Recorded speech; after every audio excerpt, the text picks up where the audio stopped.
Hello students, कैसे हो आप सब। तो आज हम पढ़ने वाले हैं chapter number 5, the fundamental unit of life. So fundamental unit of life होता क्या है, उसके बारे में आज हम डिस्कस करेंगे। So while examining a thin slice of cork, Robert Hooke एक साइंटिस्ट था जिसने देखा कि he saw that the cork resembled the structure of a honeycomb consisting of many little compartments. तो उसने देखा कि एक कॉर्क रिजेंबल कर रहा है उस हनी कॉम स्ट्रक्चर की तरह, जिसके अंदर बहुत लिटिल लिटिल कंपार्टमेंट्स हैं। Cork is a substance which comes from the bark of the tree.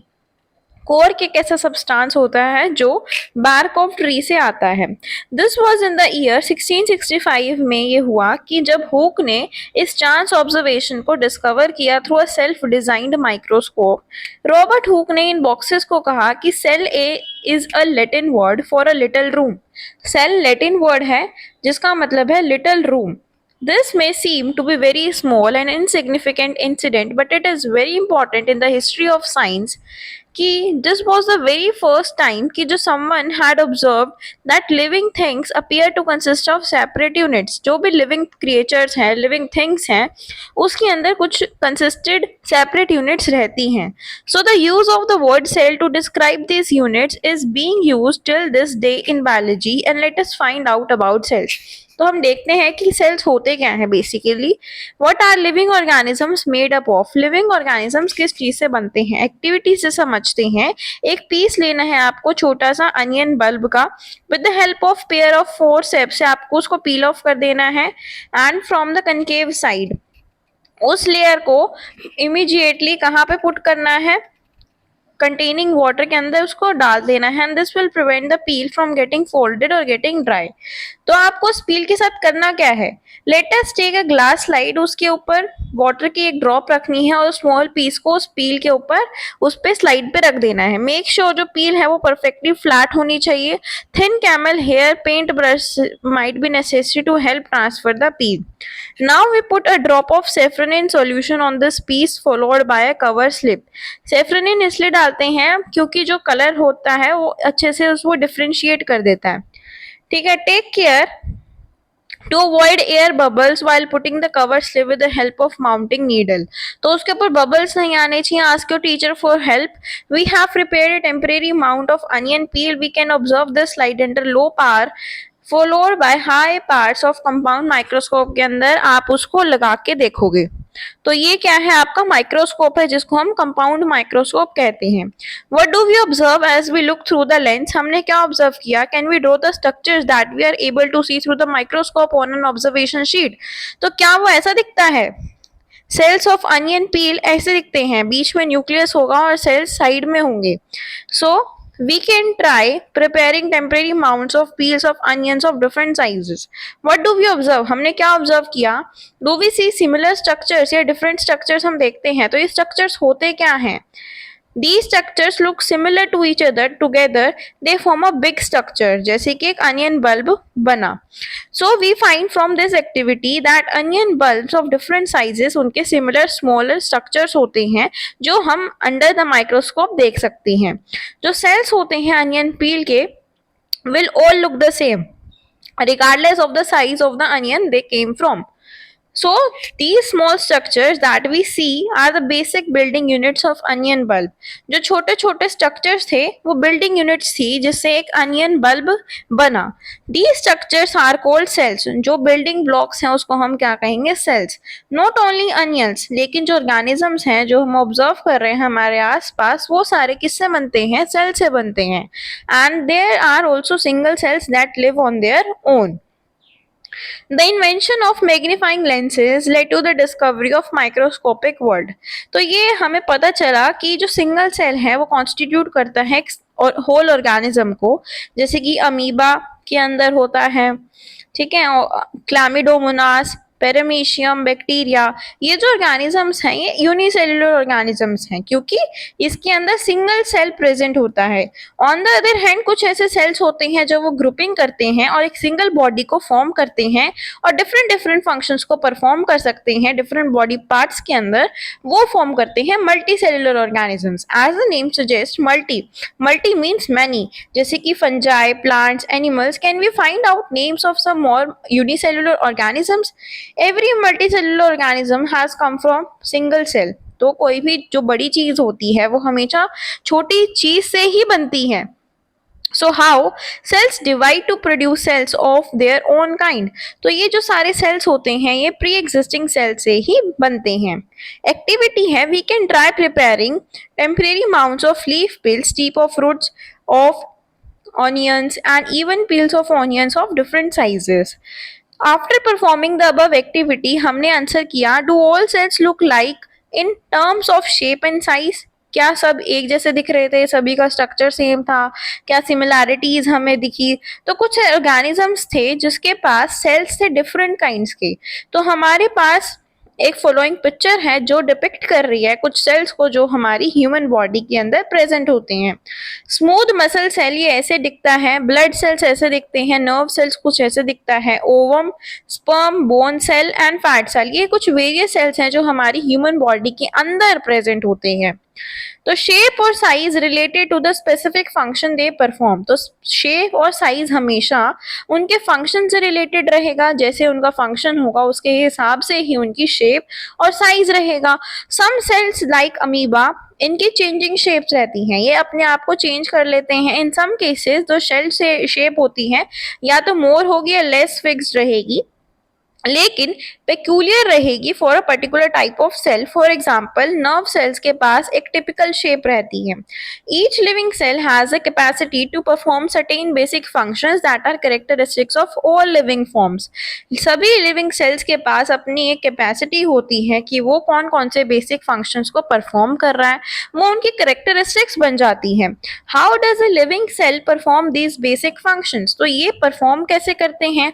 तो इनकी डिवीजन ऑफ लेबर होता होगा, जैसे किसी भी चीज को बनाने के लिए हम लेबर का जो है यूज करते हैं, किसी भी बिल्डिंग को बनाने के लिए हम लेबर को वर्किंग पे लगा देते हैं, ठीक है। तो वैसे ही अगर सेल्स को फंक्शंस को परफॉर्म करना है तो उसके अंदर लेबर का वर्क होगा और फिर लेबर को डिवाइड कर देते हैं, डिवीजन कर देते हैं वर्क का, ठीक है, इन मल्टी सेलुलर ऑर्गेनिज्म जैसे कि ह्यूमन बींग्स। दिस मीन्स कि जो डिफरेंट पार्ट्स हैं ह्यूमन बॉडी के वो डिफरेंट फंक्शंस परफॉर्म करेंगे।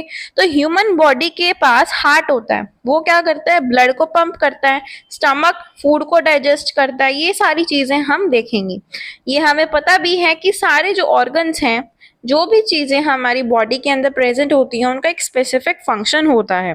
Similarly division of labour is also seen within a single cell. वो सिंगल सेल के अंदर भी हम देख सकते हैं। In fact each such cell has got certain specific components within it known as cell organelles. इनके अंदर कुछ कंपोनेंट्स होते हैं जो अलग अलग फंक्शंस करते हैं, जैसे कि जिसको हम क्या बोलते हैं, सेल ऑर्गेनल्स।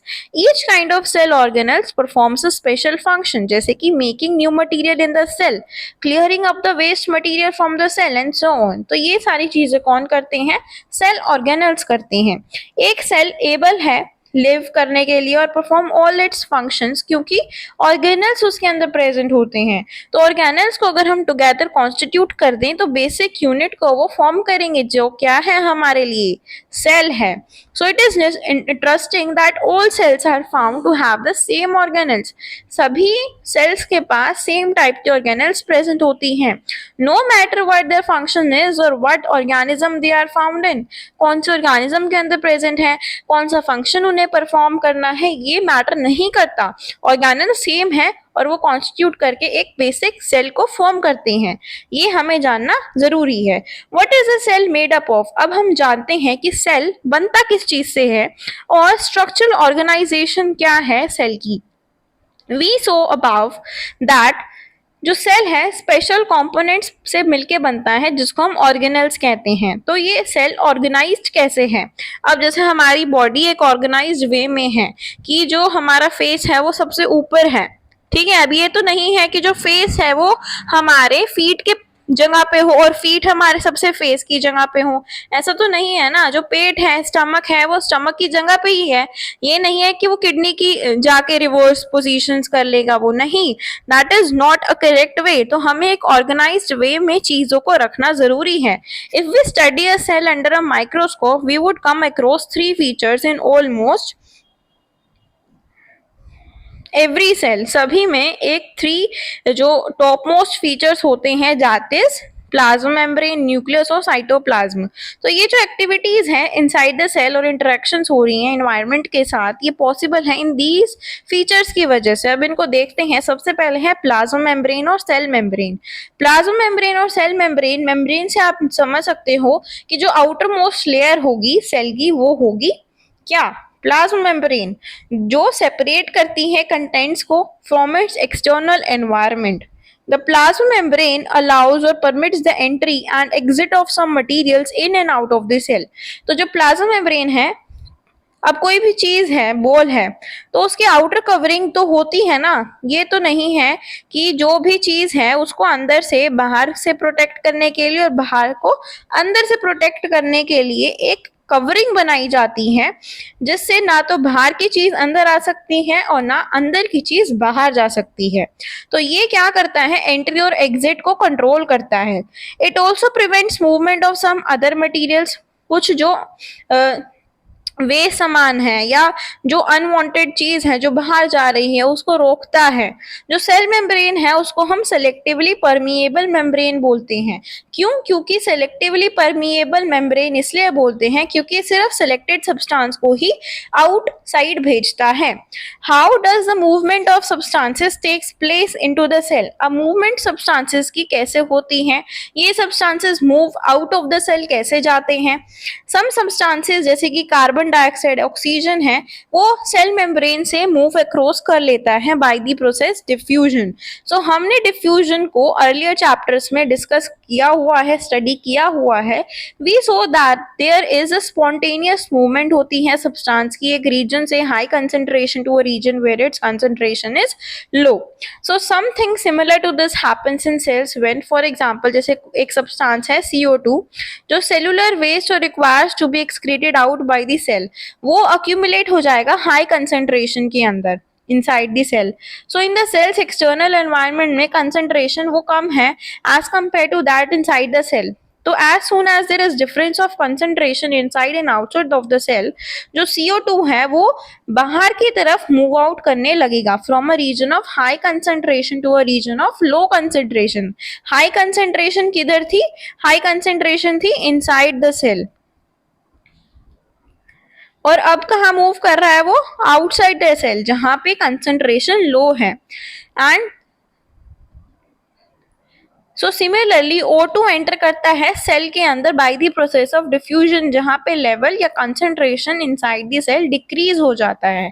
सो डिफ्यूजन एक इंपॉर्टेंट रोल प्ले करता है in gaseous exchange between the cells as well as the cells and its external environment. तो वाटर भी एक लॉ ऑफ डिफ्यूजन को ओबे करता है। जो मूवमेंट होती है वाटर मॉलिक्यूल्स की सेलेक्टिवली परमिएबल मेम्ब्रेन से, उसको हम ऑस्मोसिस कहते हैं।